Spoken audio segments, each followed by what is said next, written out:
The Wall Street Journal reporting today that Treasury, the U.S. Treasury, is weighing a proposal to eliminate some taxes on overseas profits of U.S. companies. This is part of the administration's broader plan to overhaul the corporate tax code. Businesses often complain about U.S. taxes hit companies hard because they've already been taxed in the countries where the profits were earned. Time to let the Willis watchdogs out. Ben Ferguson is a radio talk show host in Memphis. Mahsa Saeidi is an attorney and former contestant on The Apprentice. And Michael Maslansky is the CEO of Maslansky, Luntz and Partners and author of The Language of Trust. That begs a lot of questions right there. All right, Mahsa, let's start with you. What do you say about this? Well, I really welcome it. Usually the administration has temporary solutions to our problems, like a one-time stimulus or a temporary tax cut. And this would be a permanent revision of the corporate tax code. So I really welcome it. It would remove some of the uncertainty the businesses face. The question is, does it go far enough? They're saying they're going to remove some of the tax, but why not eliminate it altogether to put us on par with other countries so that we can be competitive, Gerri? Ben, does it go far enough?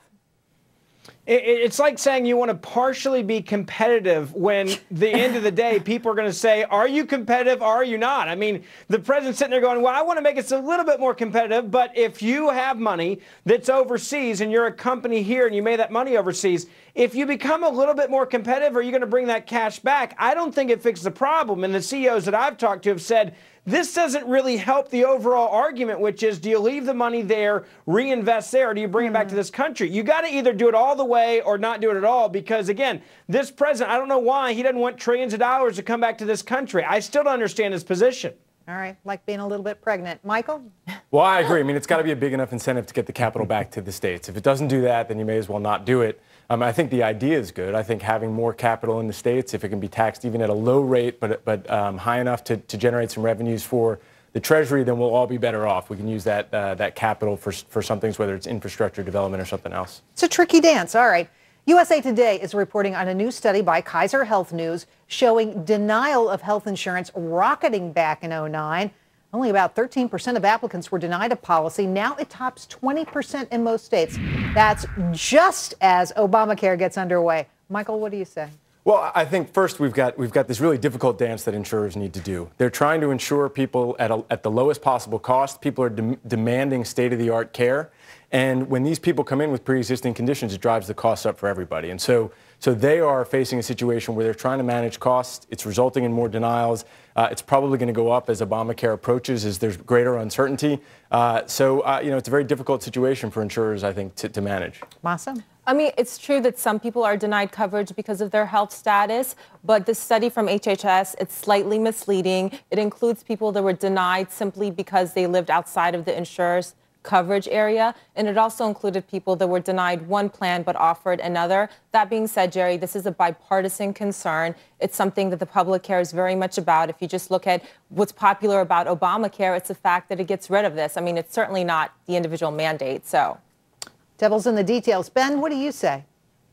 Yeah, this is one of 10 examples of why this was a disaster, and the majority of Americans didn't want it. I mean, when you force companies in the future to accept everyone, no matter what their pre-existing condition is, they got to figure out ways to save money now, because they know that all of a sudden this massive liability, this unfunded liability, is about to come to their enrollees list. And this is what the problem is. When the president comes out there and sings this kumbaya, we're going to fix health care, he didn't look at the little details of this as one of them. People are not going to have coverage for the next couple of years until 2014, when even if he wins re-election, it'll be long gone. This is the disaster, and it's starting right now. Wow.